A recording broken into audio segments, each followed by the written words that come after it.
Here is a 2024 Acura MDX Type S Advance in platinum white pearl over full Milano red leather. The Type S was introduced a few years ago. Hasn't had many changes. The twin scroll turbocharge has been something that people were saying, should we go this route or go to the standard MDX or comparable rivals? I'm Anthony from Hawkeye Rides, and 65 horsepower more you're getting with this variant with the twin scroll turbocharge. When you're considering rivals like BMW, the X7, it's going to be about 20 grand more when you spec it up to features similar to this. Dual eye LED headlights in daytime runnings. The lower gets the grille pattern with the LED fog lights, front and rear parking sensors. Because this is the Advance, you're getting a 360-degree reverse camera, and because it's the Type S, you're getting air suspension that goes to 6.7 inches for a sport ride, all the way up to 9.4 inches of clearance.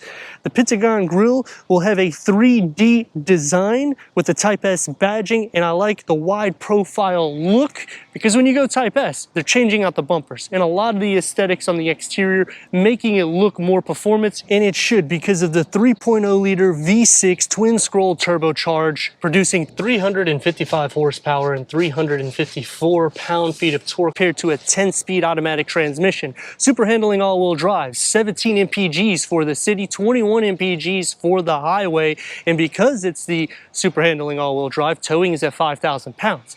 If you're optioning a standard two-wheel drive, it's going to drop to 3,500 pounds. And the Type S doesn't stop there with performance. We have 21-inch wheels, Brembo front brakes with the red brake calipers. This is a larger brake and disc, housing 4 pistons in the front. So when you're thinking, well, it's a bigger engine, so it's going to weigh a little bit more on the overhang. The weight distribution changes by about a point to 2 points for the front and the rear axle, but the super handling all-wheel drive also adjusts to be rear biased to make optimal performance. And because we have the Advance, we're getting the gloss black roof rails.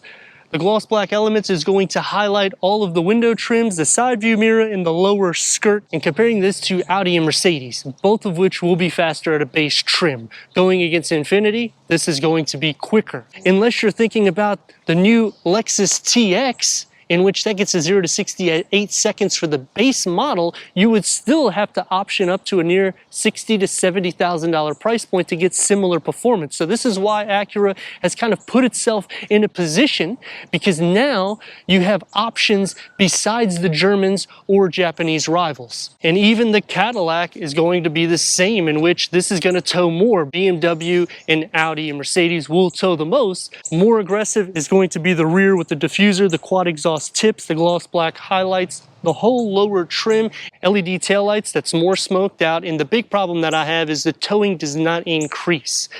Infiniti, when you go all-wheel drive, it goes to 6,000 pounds. And then when you're considering the rivals, this is probably the big problem. Mercedes, BMW, and Audi. At a base trim, they're still going to be faster. And when I'm thinking Type S, I'm not trying to say that this needs to be a sports car, but it needs to either keep up with them because those are the comparable rivals. Kick to open or power liftgate going into 16.3 cubic feet of storage. You're gonna have a storage nook on the side with a 12-volt charger. Underneath the floor, that's probably about another 7 or 8 cubic feet. The nice thing also is this is reversible, so if you have wet items, you can now fit them and you don't have to make the vehicle smell. Split fold the third row from the back at a 50-50 split that's going to increase cargo to 39.1 cubic feet. To put the second row down, you will have to go into the back. It will fold at a 40-20-40 split, increasing cargo to 95 cubic feet of storage. This is the Type S. We need to go inside, start it up, so you can hear that exhaust note.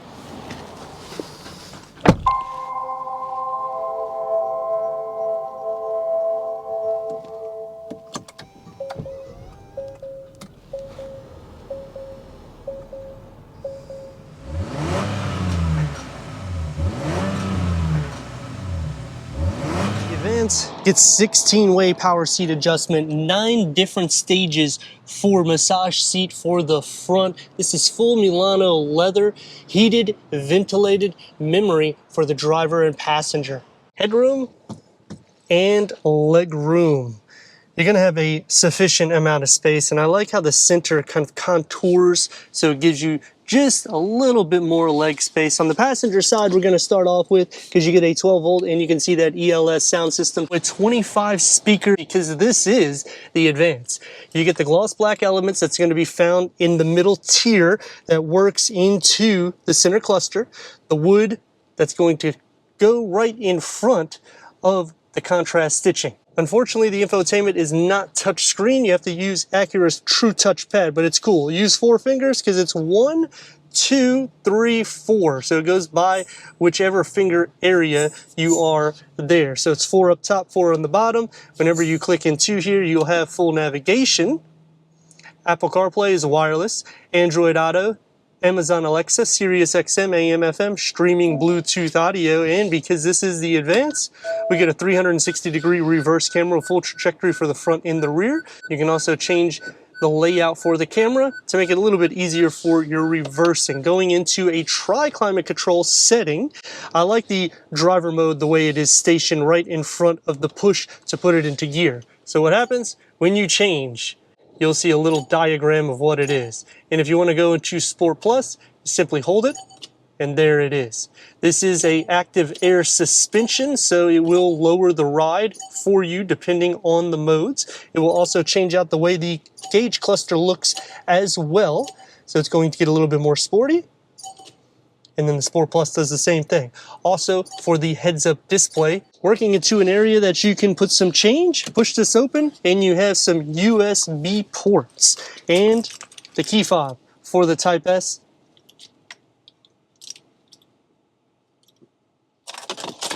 The wireless charging pad, I like that we get a little palm rest because that way we're not necessarily touching the true pad and we're covering the phone. It's going to be soft to touch. It opens up as a 2-stage, one for pins and maybe some notes, and one that's a little bit more deep with a 12 volt and USB. Leather wrap steering wheel. This is Type S spec, flat bottom, perforated on the side, multi-function with adaptive cruise control, lane keep assist, the paddle shifts, and that gauge cluster can go through an array of information for the driver, including the turn-by-turn navigation and your audio sound system. The door panels and the dash configured together with the wood and the gloss black element. So it keeps a sporty style and is going to be sporty for your arms to rest. ELS sound system with the mesh, it's actually real aluminum. So just be careful because it can cut your fingers. One touch up and down for all the windows, and a large storage pocket that gets a little bit more wide in the front with that pano moonroof that goes to the second row and an auto dimming rear view mirror. For the second row headroom and leg room, you'll have storage behind both of the front seats, the third climate control setting, USB ports, home plug, 12 volt, heated second row, cup holders with storage more or less for the third row, or you can simply fold this up for another seat, which will slide over here so you can see this before we demonstrate some other cool items in which this vehicle does. Butt and shoulder space is not really compromised, nor is feet space. Headroom in the center isn't any issue. Now this is the cool thing about Acura. Fold this down, pull the lever, and you can remove this whole center seat. So now you have captain seats in which there is no upcharge for these captain seat arrangements.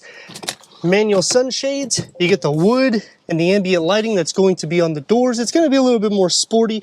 The door pocket, you can fit a large beverage in the center. And because we have a pass-through, you can simply just walk into the back, which gets a cup holder on both sides.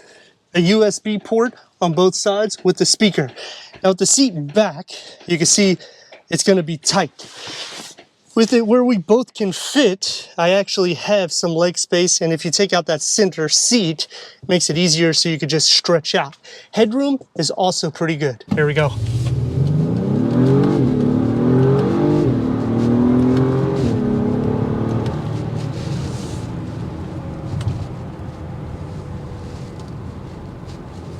It's a smooth drive. Twin scroll turbocharge does a good job as well because it's a V6. 354 pound-feet of torque. When you're considering should I do a regular MDX, maybe in Advance, or get the A spec, I mean, the price is going to be probably about $10,000 difference depending on features and specs that you get. But what happens when you get into this variant, it's kind of a whole different animal in the sense of the engine's changed. You're getting air suspension. You're getting a lot more interior specs also. The massage seats are awesome. 9 different stage, which is very comparable to Mercedes, BMW, and Audi because that just goes that extra foot. The only thing that I wish I did see is the 0 to 60 being more closer to like a 5-second flat, because that is where all the competition is at, which will take me to some pros and cons, in which we'll start off with the pros. Interior, very versatile. You can option it with captain seats or without because it comes standard that way, meaning you can remove that center seat in the center to make it more like captain seats. So I like that you're not getting an upcharge there. However, Honda goes the extra step, which I've showed that in some Honda Pilot reviews, where they now have a storage in the cargo, so you don't have to leave it in your garage or at home. Other pros is the air suspension. I like that it goes low to the ground and it goes high up. So that way you have the luxury and the sport drive. This is just your regular drive here.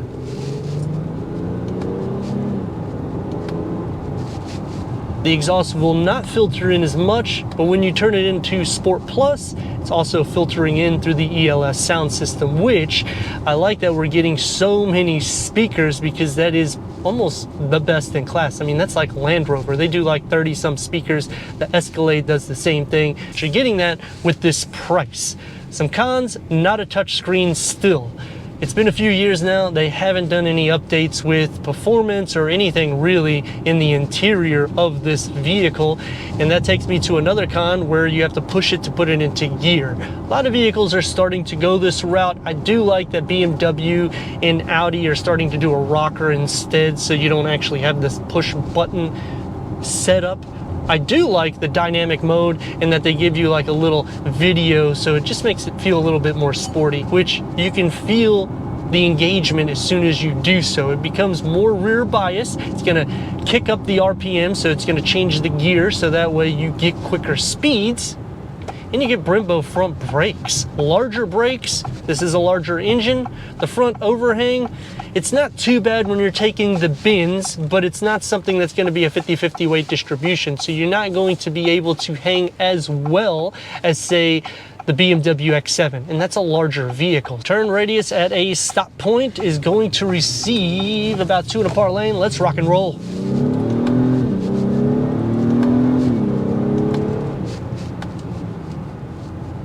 I think the best part about the Type S for the MDX is that nobody thinks that they're gonna be fast. Even the MDX is quite quick as it is, but the Type S goes a step further. Interior comfort, the seats are very comfortable. You will sit up a little bit higher. It's basically the same seat position as the Honda Pilot. Road noise doesn't filter in too much. The sound deadening is better in this than the Pilot. And now when you're thinking, should I go Type S or Type S Advance? The Advance adds the 25 speakers for the ELS. You're getting the 16-way power seat adjustment, plus the massage seats, exterior elements as well, and the ambient lighting. So it is quite a bit of a package, and it's not necessarily a huge difference in price. So I would take that leap and go Advance. Comparing this against the Infiniti QX60, it's gonna be a little bit more plush amenities in the interior. You're gonna have a little bit more space for your legs in the front. The second row, you sit higher there. Third row is basically about the same. It's gonna be a little bit tight. And cargo capacity, this is actually one of the best, 95 cubic feet. And the materials that they use in the interior, very plush. It still feels sporty. That's what I like about this.